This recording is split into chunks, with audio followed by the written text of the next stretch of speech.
اعوذ باللہ من الشیطان الرجیم بسم اللہ الرحمن الرحیم ومن احسن قولا ممن دعا الی اللہ وعمل صالحا وقال اننی من المسلمین۔ یہ سورہ حامیم سجدہ کی ایک آیت ہے۔ اللہ کا یہ کلام ہے اور مختصر الفاظ کے اندر بہت بڑی بات اللہ تعالیٰ کہنے کے اوپر پوری قدرت رکھتا ہے۔ اس آیت کے اندر ایک مومن مسلم کا پورا عقیدہ، اس کا طرز عمل، اس کی زندگی کا اٹھنا بیٹھنا، اس کی زندگی کا پورا پروگرام اس کے اندر شامل ہے، اور خاص کر ان لوگوں کے لیے جو غور و فکر کرتے ہیں اور غور و فکر کرنے کے بعد اپنے مالک اور خالق کے اوپر ایمان لے آتے ہیں۔ ایمان کی دعوت جب اٹھتی ہے، پکارنے والا ایمان کی طرف پکارتا ہے، توحید کی طرف، اللہ کی طرف پکارتا ہے، تو یہ ان کے دل کی گویا آواز ہوتی ہے، اس پر لبیک کہتے ہیں اور اس بات کے ساتھ پھر چمٹ جاتے ہیں اور پھر غور و فکر کرتے ہیں۔ اور اللہ تعالیٰ نے جس انداز سے بتایا کہ دیکھو اس دن جو جہنم کی آگ سے بچایا گیا وہ صحیح معنوں میں کامیاب ہے۔ یہ جو دنیا کے جھوٹے پیمانے بنائے گئے ہیں یہ عارضی ہیں، وقتی ہیں، اصل جو پیمانہ ہے اور سب سے بڑا پیمانہ ہے جو اللہ کے ہاں وہ ایمان کا پیمانہ ہے، جو اس کے اوپر پورا اترے گا وہ صحیح معنوں میں کامیاب ہے، باقی سارے ہار گئے۔ اور یہ دیکھیں دنیا کے اندر یہ جون جولائی کی گرمی برداشت نہیں ہوتی ہے، تھوڑا سا ٹمپریچر اوپر جائے انسان توبہ توبہ اور اف اف کرنا شروع کر دیتا ہے، اور تھوڑا سا ٹمپریچر اوپر اگر چلا جائے تو جنگلوں میں آگ لگ جاتی ہے۔ تو اس گرمی کو یہ انسان برداشت نہیں کر سکتا ہے تو وہ جہنم کی آگ کو کیسے برداشت کرے گا؟ جب نبی علیہ السلام نے بتایا کہ جہنم کی جو آگ ہے وہ اس دنیا کی آگ سے، دنیا کی دھوپ سے نہیں، دنیا کی آگ سے 70 گنا بڑی ہے، سخت آگ ہے، تو صحابہ ڈر گئے اور کہا کہ دنیا والی بھی اگر ہوتی، یعنی ایک حصہ بھی ہوتی تو یہ بھی بہت زیادہ تھی۔ تو غور کیجئے یہ انسان جو دھوپ کو برداشت نہیں کر سکتا ہے، یہ آگ کے اندر اگر پھینک دیا جائے کسی تندور کے اندر یا کسی چمنی کے اندر جہاں اینٹیں اور بھٹے وہ بنتے ہیں، اینٹیں بنتی ہیں، اس کے اندر اگر الٹا لٹکا دیا جائے تو اس کی کیا حالت ہو جائے۔ کیسے وہ بدبخت ہیں جو جہنم کی آگ کے اندر چلے جائیں اور جو ہمیشہ کے لیے چلے جائیں گے، اندازہ لگائیے ان کا کیا حال ہوگا۔ اس آگ سے بچنے کے لیے سب کچھ بتایا جا رہا ہے میرے بھائیوں۔ جنت کی بہاریں اور جنت کے درجات تو بعد کی باتیں ہیں، پہلے آگ سے بچنے کا تو کچھ انتظام کر لیا جائے۔ اور مالک نے بتایا کہ آگ سے بچنے کے لیے تمہیں اللہ کے راستے میں جہاد کرنا پڑے گا، اللہ کی دعوت دینے پڑے گی، اس راستے میں آنا ہے۔ اگر تم آگ سے بچنا چاہتے ہو، عذاب علیم سے بچنا چاہتے ہو، تو ایمان لاؤ اللہ کے اوپر اور اللہ کے رسول صلی اللہ علیہ وآلہ وسلم کے اوپر، اور جہاد کرو اپنی جانوں کے ساتھ اور اپنے مالوں کے ساتھ اگر ذرا بھی عقل رکھتے ہو۔ تو اس انداز سے اس آیت کے اندر اس سے پہلے جو مضمون چلا آ رہا ہے وہ خالص ایمان کا، توحید کا۔ فرمایا ان الذین قالوا ربنا اللہ ثم استقاموا۔ اللہ کو رب کہنا تو بڑا آسان ہے اور کہتے بھی بہت سارے ہیں، لیکن رب کہنے کے بعد پھر اس پر جم جانا، یہ ہے صحیح معنوں میں رب ماننا۔ اور پھر یہ بھی ہے کہ پھر اس اللہ کے علاوہ کسی اور کی بات کو نہ مانا جائے، ذرہ برابر آپ کے عقیدے کے اندر بال برابر بھی کوئی کمی نہیں ہونی چاہیے، کوئی لوچ، کوئی خرابی یہ عقیدے کے اندر نہیں آنی چاہیے، اور عمل کے اندر بھی خالص توحید ہو، ایمان خالص کا معاملہ ہو۔ ہر وقت آپ ثابت کریں کہ آپ اللہ کے بندے ہیں اور اللہ کے علاوہ کسی اور کے بندے نہیں ہیں، آپ نہ معاشرے کے بندے ہیں، نہ رسم و رواج کے بندے ہیں، نہ کسی مسلک کے بندے ہیں، اور نہ کسی بادشاہ کے بندے ہیں، کسی کے بھی آپ بندے نہیں ہیں، آپ ایک مالک کے بندے ہیں۔ یہ آپ کی عملی زندگی سے ثابت ہو، محسوس کریں، لوگ آپ کے مخالفین بھی محسوس کریں۔ تو اس طریقے سے بتایا گیا کہ جو اس طرح اللہ کو اپنا اکیلا معبود مانے اور پھر اس کے اوپر استقامت دکھائے، یہ وہ لوگ ہیں جو کامیاب ہو جائیں گے۔ آخری سانس جب ان کی آئے گی تو فرشتوں کے جلوس آئیں گے اس کو خوشخبریاں سنانے کے لیے کہ بالکل ختم ہو گیا معاملہ، اللہ تخافوا ولا تحزنوا وابشروا بالجنہ، کہ کوئی کسی قسم کا غم اور پریشانی جو دنیا میں ہوتی تھی نہ گزشتہ کسی معاملے کا نہ آئندہ، بالکل خوشیوں کے ساتھ آگے بڑھو ان جنتوں کی طرف جن کا تم سے وعدہ کیا گیا تھا، اور جن وعدوں کے اوپر تم نے پورا یقین کیا تھا۔ تم دنیا دار نہیں تھے، تم نے آخرت کی بازی کھیلی تھی، اب چلو ان جنتوں کی طرف، ان وعدوں کو پورا ہونے کا وقت ہو گیا۔ نحن اولیاؤکم فی الحیات الدنیا وفی الاخرہ، ہم تھے، فرشتے آگے کہتے ہیں ہم تمہارے ساتھی تھے، تم سمجھتے تھے ہم اکیلے ہیں، ہماری تعداد ذرا کم ہے، اور لوگ بھی تمہیں تانے دیتے تھے کہ یہ ان کے ساتھ ابھی ملا کون ہے، چند لوگ ہیں، گنتی کے کشتی کی یہ سواری ہے، یا ٹانگے کی بھی کبھی کوئی لوگ کہتے ہیں، چند لوگ ہیں، تو بتاؤ اب دیکھو ہم تمہارے ساتھ تھے، اللہ نے ہمیں تمہارا ساتھی بنا دیا تھا، ہر موقع کے اوپر ہم تمہاری دارس مند آتے تھے، تمہارے دل کو سکون پہنچتا تھا، اور تمہارے خلاف جو بھی پروپیگنڈے کرتے تھے تمہارے دشمن، اس کے بعد اللہ تعالیٰ ان کو توڑ کرتا تھا، اور ہم ہر معاملے میں تمہارے ساتھ ہیں، تمہارے لیے دعائیں، تمہارے لیے ہمدردیاں، یہ سب کچھ ہماری تمہارے ساتھ تھیں، دنیا اور آخرت میں ہم تمہارے جو ہیں وہ ساتھ ہیں۔ وَلَكُمْ فِيهَا مَا تَشْتَهِي أَنفُسُكُمْ وَلَكُمْ فِيهَا مَا تَدْعُونَ، اور وہاں جنتوں کے اندر جب تم پہنچو گے تو وہاں سب کچھ وہ ہوگا جو تم چاہو گے۔ اندازہ لگائیے، یہ انتہا ہے اللہ کی دین کی کہ جو تم چاہو گے مالک وہ پورا کر دے گا، ہر چیز تمہاری مانگ وہاں پوری ہوگی، اور جو حکم صادر کرو گے وہ ہوگا۔ ایسی بادشاہی تمہیں اللہ تعالیٰ دے گا، دائیں طرف دیکھو گے بائیں طرف، ہر طرف تمہاری بادشاہی ہوگی، بہت بڑی بادشاہی، چھوٹی بادشاہی بھی نہیں، بڑی بادشاہی ہوگی ایسی۔ تو یہ نزل من غفور الرحیم، یہ اللہ غفور الرحیم کی طرف سے ہوگا، یہ کسی اور کی طرف سے نہیں ہے۔ تو اس طرح یہ آیات ہیں، اور اس کے بعد یہ اصلی بات بتائی جا رہی ہے کہ یہ راستہ تم نے اختیار کیا ہے۔ وَمَنْ أَحْسَنُ قَوْلًا مِمَّنْ دَعَا إِلَى اللَّهِ، اس سے اچھی بات کس کی ہوگی، اس سے زیادہ حسین ترین بات، سچی بات کس کی ہوگی جو اللہ کی طرف بلائے۔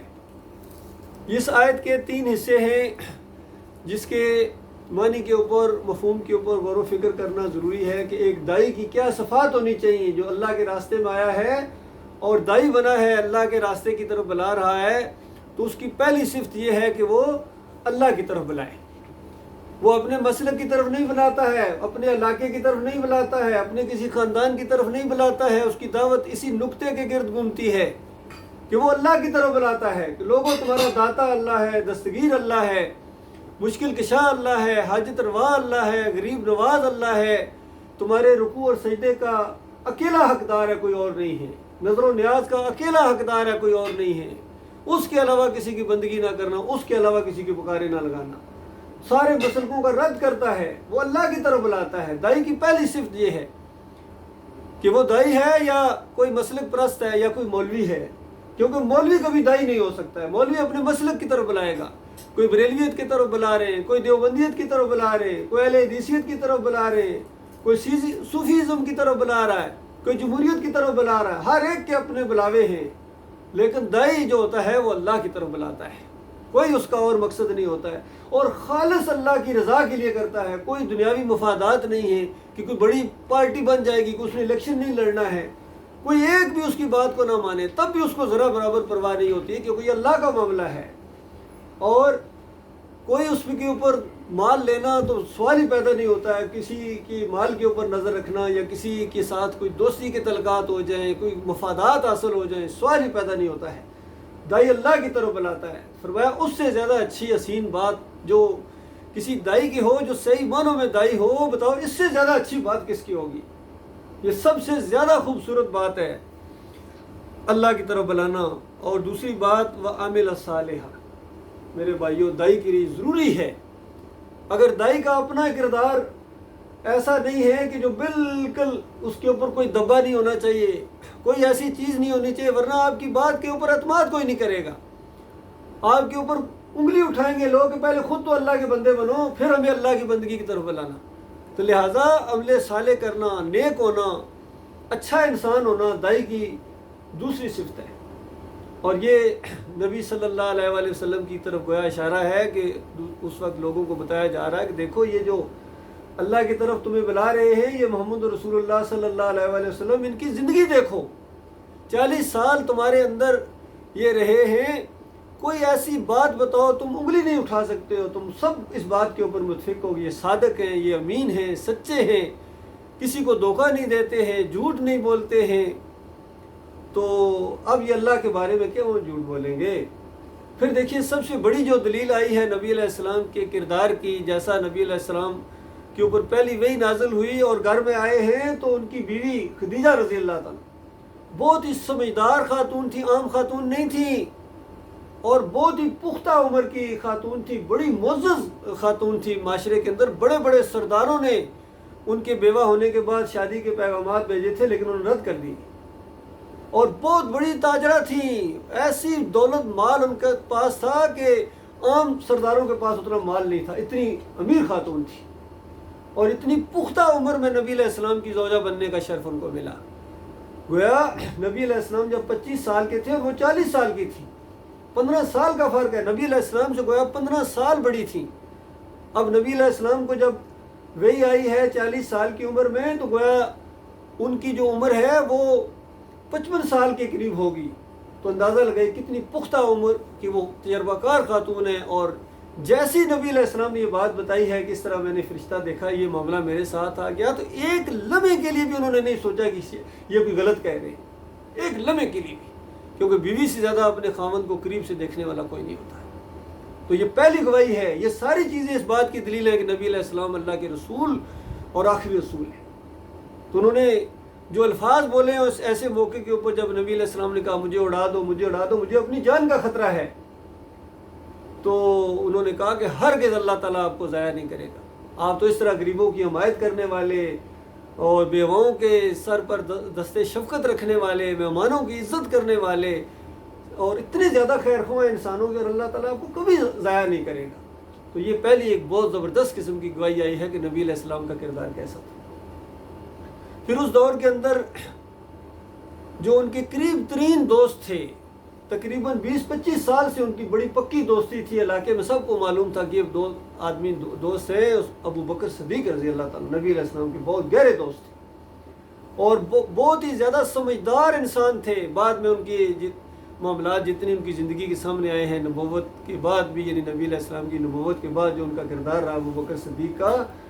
اور پھر نبی علیہ السلام کی وفات کے بعد جو خلیفہ بنے ہیں اور جس انداز سے انہوں نے ان کی سمجھداریاں سامنے آئی ہیں، آپ اس سے اندازہ لگائیں کہ عمر بن خطاب کہتے تھے کہ ابو بکر صدیق اگر اپنی زندگی کے 2 عمل مجھے دے دے تو میں اپنی پوری زندگی کے اعمال ان کو دینے کے لیے تیار ہوں، 2 عمل صرف مجھے دے دے۔ ابھی 2 عمل کی بات ہو رہی ہے، باقی کتنے اعمال ہوں گے جو ان سے ہوئے ہیں۔ تو کتنے سمجھدار انسان وہ دوست ہیں، انہوں نے جیسا سنا ہے کہ یہ معاملہ پیش آ گیا تو ایک لمحے کا توقف کیے بغیر انہوں نے کہا کہ اللہ کے رسول۔ پھر ورقہ بن نوفل جو عالم دین تھے اور بالکل آخری عمر تک پہنچ گئے تھے، انہوں نے جیسا وہ واقعہ سنا تو فوراً کہا کہ یہ تو وہی نا موسیٰ جو موسیٰ علیہ السلام کے اوپر آیا تھا، تمہیں اللہ نے پیغمبر بنا لیا ہے۔ دیکھیے کس طرح ان کو اعتماد تھا۔ میں دنیاوی زندگی کی بات کر رہا ہوں کہ ایک لمحے کے لیے بھی ان لوگوں کے ذہن میں یہ چیز نہیں ہے کہ شاید ایسے ہی کہہ رہے، جھوٹ بول رہے، نعوذ باللہ۔ اس طرح نبی علیہ السلام کا کردار تھا۔ یہ دائی کا کردار ہونا چاہیے کہ اپنے آپ کو بالکل ٹھیک کرے۔ اس سے پہلے صحابہ کرام کے اندر بھی اسی طریقے سے آتا ہے کہ جب تک اللہ نے ہدایت نہیں دی ہے، لیکن جب ہدایت معاملہ سامنے آ گیا ہے، چاہے کوئی دیر سے آئے ہوں، عمر بن خطاب کی طرف 5 سال بعد آئے ہیں، لیکن جب آئے ہیں تو پورے خلوص و جوش کے ساتھ آئے ہیں۔ اس طرح انہوں نے دین اسلام کا ساتھ دیا ہے، عمل صالح کا نمونہ بنے ہیں۔ تو دائی کے لیے دوسری بات ہے تاکہ یہ فریب کار لوگ انگلیاں نہ اٹھائیں کہ آپ کے مال ایسے ہیں، آپ یہ ہیں، تاکہ ان کے اوپر یہ حجت بھی تمام ہو جائے، ذرا برابر ان کو کہنے کا موقع نہ ملے، اور پھر جب اللہ کے سامنے جائیں اور مقدمہ جب ان کے خلاف پیش کیا جائے اور قائم ہو، اس وقت کوئی عذر ان کے پاس نہ ہو۔ تو اس انداز سے یہ دوسری خوبی دائی کی ہونی چاہیے۔ اور تیسری بات ہے وقال اننی من المسلمین، بالکل اس کے اندر یہ جرأت ہونی چاہیے کہ وہ کہے کہ میں مسلمان ہوں، میں مسلم ہوں۔ اور یہ اس بات کی، اس دور کی بات ہے جب اپنے آپ کو مسلم کہنا، خود کہنا تو بہت بڑے دور کی بات ہے، اگر خود نہ کہے تب بھی لوگوں کو اگر پتہ چل جائے کہ یہ مسلمان ہو گیا ہے، اس کے اوپر سختیاں شروع ہو جاتی تھی۔ پورا جو مکے کا ماحول تھا اس کے گرد ایسا تنگ کر دیا جاتا تھا، تکلیفیں پریشانیاں اس کے اوپر آتی تھی جب لوگوں کو پتہ چل جائے یہ بھی گیا جی۔ تو جو اپنے آپ کو خود اعلان کر کے کہے کہ میں مسلمان ہوں، چوراہے کے اوپر جا کے کہے، بڑی بڑی مجموعوں کے اوپر جا کے کہے کہ جو کرنا ہے کر لو، میں مسلمان ہوں، تو یہ کسی عام آدمی کی بس کی بات نہیں ہے، یہ جرأت والے کا کام ہے۔ یاد رکھیے دین اسلام یہ تو جو مردوں کا دین ہے، یہ نہ مردوں کے بس کی بات نہیں، یہ مولویوں کے بس کی بات نہیں، یہ دنیا داروں کے بس کی بات نہیں ہے، یہ تو جو مردوں کے لیے آیا ہے۔ ہر دور کے اندر جو کتابیں نازل کی گئی ہیں، انبیاء کے ساتھی بنے ہیں، توحید کی طرف آئے ہیں، رد شرک انہوں نے کیا ہے، یہ جو مردوں نے کیا ہے۔ جب بتوں کو توڑا گیا اور قوم بکھری ہوئی آئی ہے کہ کس نے ہمارے معبودوں کے ساتھ یہ معاملہ کیا ہے، تو لوگوں نے کہا کہ ایک جوان مرد ہے، اس کا نام ابراہیم ہے،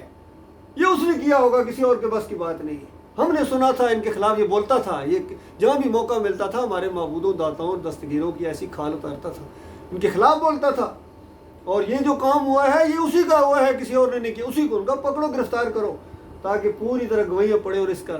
دیکھیے کس طرح اللہ تعالیٰ نے اپنے بندے کا ساتھ دیا ہے۔ پھر سورہ یاسین کے اندر آتا ہے جب قوم بکھری ہوئی ہے، پہلے ایک پیغمبر اللہ نے بھیجا ایک دعوت کے ساتھ کہ تمہارا ایک مالک ہے، کوئی اور معبود نہیں ہے، قوم نے نہیں مانا، اللہ نے دوسرے کو بھیجا، کوئی امینڈمنٹ نہیں ہے، بلکہ اسی کی تائید کے اندر آئے ہیں کہ بالکل یہی مسئلہ ہے جو کہا جا رہا ہے، اس کے اندر کوئی اور تبدیلی نہیں۔ پھر قوم نہیں مان رہی ہے، مالک نے تیسرے کو بھیجا، 3 پیغمبر ہیں، ایک بستی کے اندر ایک ہی دعوت دے رہے ہیں، قوم بکھری ہوئی ہے۔ آج کہتے ہیں کتنے آپ تعداد کتنی ہے ذرا بتائیے، یہ سارے پھیلے ہوئے ہیں، بڑی بڑی مساجد ہیں، بڑے بڑے مسلک ہیں، سواد اعظم ہیں، آپ کتنے ہیں، کتنے سال ہو گئے ہیں، ابھی 4 5 یا 7 سے آگے نہیں بڑھے ہو آپ، تو بتاؤ اس کے بعد سورہ یاسین کے بارے میں تمہارا کیا خیال ہے؟ کچھ قرآن کی ہوا لگی ہے، کچھ ایمان کی ہوا لگی ہے؟ سورہ یاسین کے اندر 3 پیغمبروں کا ذکر ہے اور صرف ایک امتی ملا ہے۔ بہرحال ان کو ایک تو مل گیا، نبی علیہ السلام نے فرمایا قیامت کے دن انبیاء ہوں گے، ایسے ایسے انبیاء ہوں گے جن کے ساتھ 2 امتی، کسی کے ساتھ 1 امتی، اور ایسے ایسے انبیاء بھی ہوں گے جن کے ساتھ 1 امتی بھی نہیں ہوگا۔ پوری زندگی دعوت دی ہے توحید کی، ایمان کی، اور قوم نے نہیں مانا ہے، اکیلے آئے اکیلے چلے گئے، یہ بھی ہونے والا ہے۔ پھر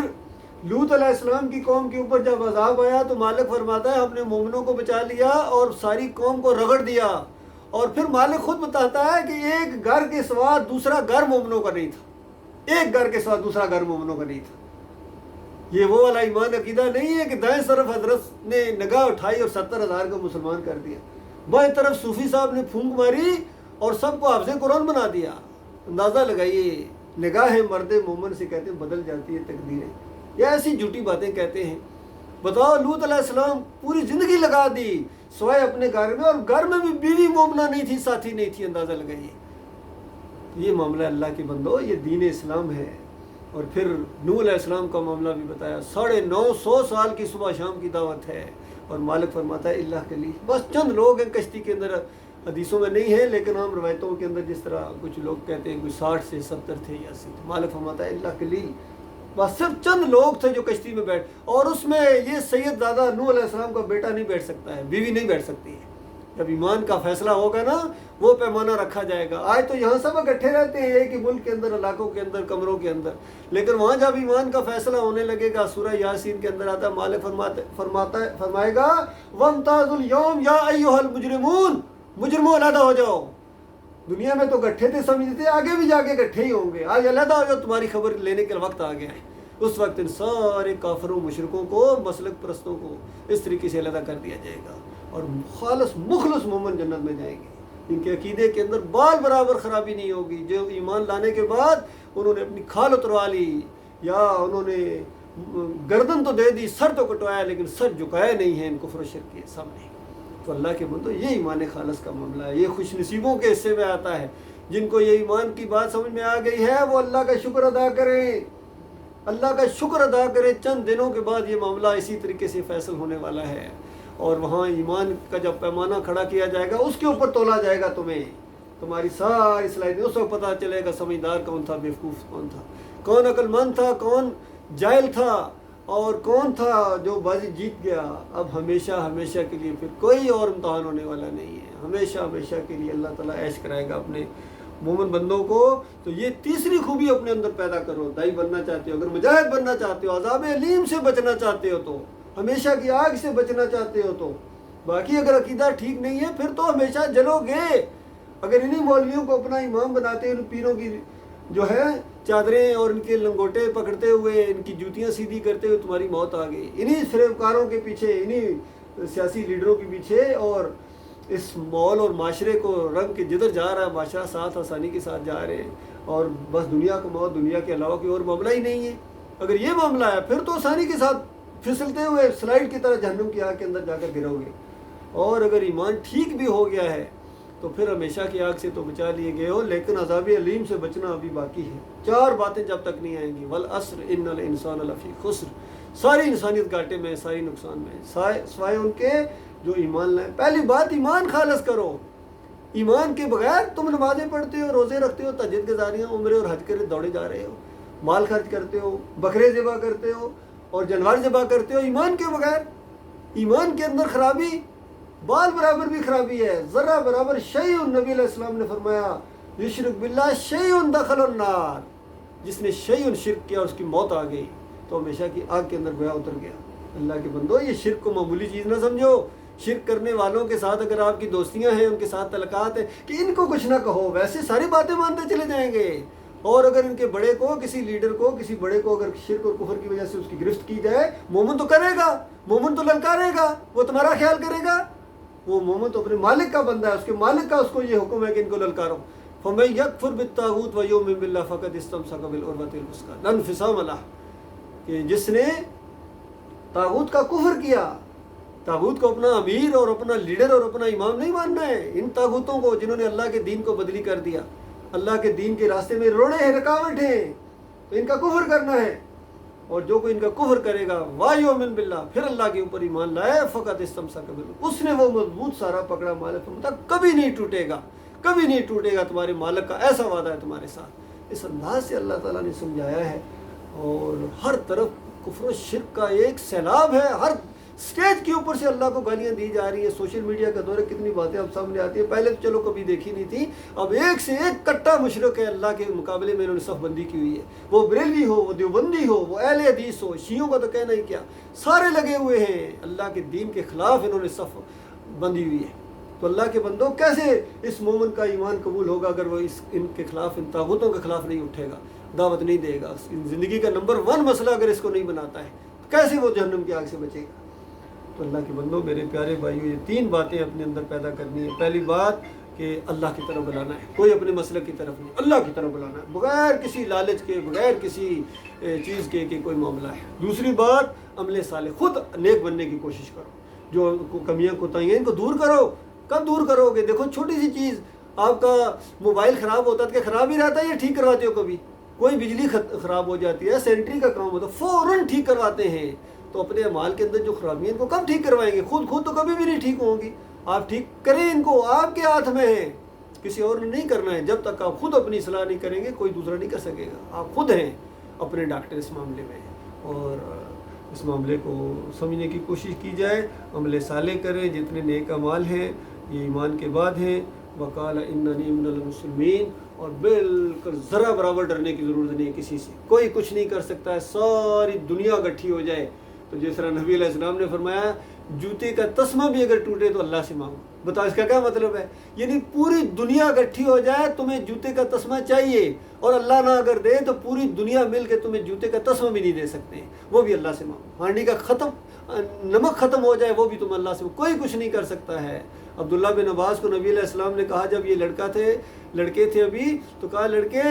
بیٹے، یعنی بعد میں تمہیں بتا رہا ہوں، غور کرو اس پر، بالکل پلے باندھ لو اس کو، کہ پوری دنیا مل جائے اور تمہیں کوئی نقصان پہنچانا چاہے تو نہیں پہنچا سکتے مگر اتنا جتنا اللہ نے چاہا، اور پوری دنیا مل جائے اور تمہیں کوئی فائدہ پہنچانا چاہے تو فائدہ نہیں پہنچا سکتے مگر جتنا اللہ چاہے، وہ بھی اللہ ہی کے چاہنے سے ہوگا جو کچھ ہوگا، یہ نہیں کر سکتے ہیں۔ لہٰذا ان کی چاپلوسیاں، ان کے پیچھے دوڑنا کوئی فائدہ نہیں ہے۔ اللہ کے بندو، یہ ایک راستہ ہے صحیح معنوں میں، جو لگژری لائف کے شوقین ہو، خوشبوؤں کے شوقین ہو، اچھے کپڑوں کے شوقین ہو، اللہ کے بندو اس راستے میں آؤ، جہاد کرو اللہ کے راستے میں، بغیر کسی کی پرواہ کیے، بغیر ذرہ برابر کسی کی پرواہ نہ کرو، لومۃ اللائم سے بالکل اوپر اٹھ جاؤ۔ جو کچھ ذرہ برابر کوئی بندہ اگر اللہ کے معاملے میں تمہیں کچھ کہے گا، اس کا تمہیں اجر دے گا، اللہ تعالیٰ بہت بڑا اجر دے گا۔ اللہ تعالیٰ ایسے مخلص لوگوں کے اندر شامل فرمائے، کیونکہ یہ خوبی، یہ دلیری، یہ بہت ضروری ہے۔ اگر بزدل ہو، کوئی عالم دین ہو، تو وہ اس جماعت کو بہت نقصان پہنچاتا ہے، اور پہنچایا ہے لوگوں نے. بڑے بڑے علم والے تھے, علم کے پہاڑ سمجھے جانے والے, علم کے سمندر, لیکن ایسے بزدل 1 2 4 پرچے کٹے تو اس کے بعد ایسی ان کی غبارے سے آواز نکلی ہے کہ بکری کی طرح ٹے ٹے اور لومڑ کی طرح میں آنا شروع کر دیا ہے. اللہ کے بندو, اس راستے کے اندر جماؤ دکھانا ہے. دیکھو دنیا دار جماؤ دکھا رہے, ان کے خلاف جتنے پرچے کٹے گنے نہیں جا سکتے, لیکن پھر بھی ڈٹے ہوئے دنیا دار. اس انداز سے مومنوں کو بتایا کر, دیکھو مومنوں تم ہمت نہ ہارنا. دیکھو یہ کافر مشرک پچھلے سال 70 ان کے مارے گئے تھے, پھر بھی ہمت نہیں آئے, پھر آئے ہیں دوبارہ حملہ کرنے کے لیے. تو بتاؤ تم تو مومن ہو, وہ تو اللہ سے کسی خیر کی بھی امید نہیں رکھتے, تم تو جنت کی امیدیں لگا کے بیٹھے ہوئے ہو. تو تم بالکل ہمت نہ ہارنا, پیچھے نہ ہٹنا, ذرا برابر اس معاملے میں کمی اور کوتاہی نہ دکھانا. وانتم الاعلون ان کنتم مؤمنین, اگر تم سربلند رہو گے تمہیں اللہ تعالیٰ عزت دار کرے گا. لوگ باتیں بناتے رہ جائیں گے, تمہارے سر کو بلند کیا جائے گا, دنیا میں بھی تمہیں عزت عطا فرمائے گا مالک, اور مرنے کے ساتھ وہ بادشاہی تمہارے حصے میں آنے والی ہے کہ جس کا آج میں گمان بھی نہیں کیا جا سکتا. اللہ تعالیٰ غور و فکر کرنے اور ایمان خالص کے اوپر جم جانے, اور اس بات کے لیے جئیں, اور اس بات کے لیے مریں. اللہ جانتا ہے اس کے علاوہ کوئی جینے کا نہ شوق ہے نہ کوئی مرنے کا معاملہ ہے. یہ توحید کی دعوت, یہ ایمان کی بات, یہ اللہ کی بات, اس کے لیے جینے کا دل کے اندر شوق ہوتا ہے, اور اسی کی خاطر اللہ تعالیٰ موت دے, شہادت کی موت. یہ کم از کم ٹارگٹ ہونا چاہیے ہمارے نوجوانوں کا, مومن بھائیوں کا, کہ اللہ اپنے راستے میں شہید کر دے. جس چیز کا یہ قوم آپ کو ڈراوا دے, آپ سمجھیں کہ یہی تو میری دل کی تمنا اور آرزو ہے. میں ہر روز دعائیں مانگتا ہوں, اللہم ارزقنی شہادۃ فی سبیلک, اللہم ارزقنی شہادۃ فی سبیلک. اور نبی علیہ السلام نے ایک حدیث کے اندر فرمایا, جس کے اندر یعنی شہادت کا شوق نہیں ہے کبھی, اس نے اس کے انداز سے گویا نفاق کی موت مرا ہے. اور دوسری حدیث تو اور زیادہ دل خوش کر دینے والی ہے, یہ ڈرا دینے والی ہے اور وہ خوش کر دینے والی ہے, کہ جس کے دل کے اندر سچا شہادت کا شوق ہو, میں اللہ کے راستے میں جان دوں گا. تو اس کے بعد اگر اس کی شہادت اس طرح نہ بھی آئے, تب بھی اللہ تعالیٰ اس کو شہید کا درجہ دیتا ہے. جیسا وہ مرتا ہے اسی وقت جنت الفردوس میں پہنچ جاتا ہے. اللہ تعالیٰ ایسے لوگوں کے اندر شامل فرمائے. قولی ھذا استغفر اللہ لی ولکم ولسائر المسلمین.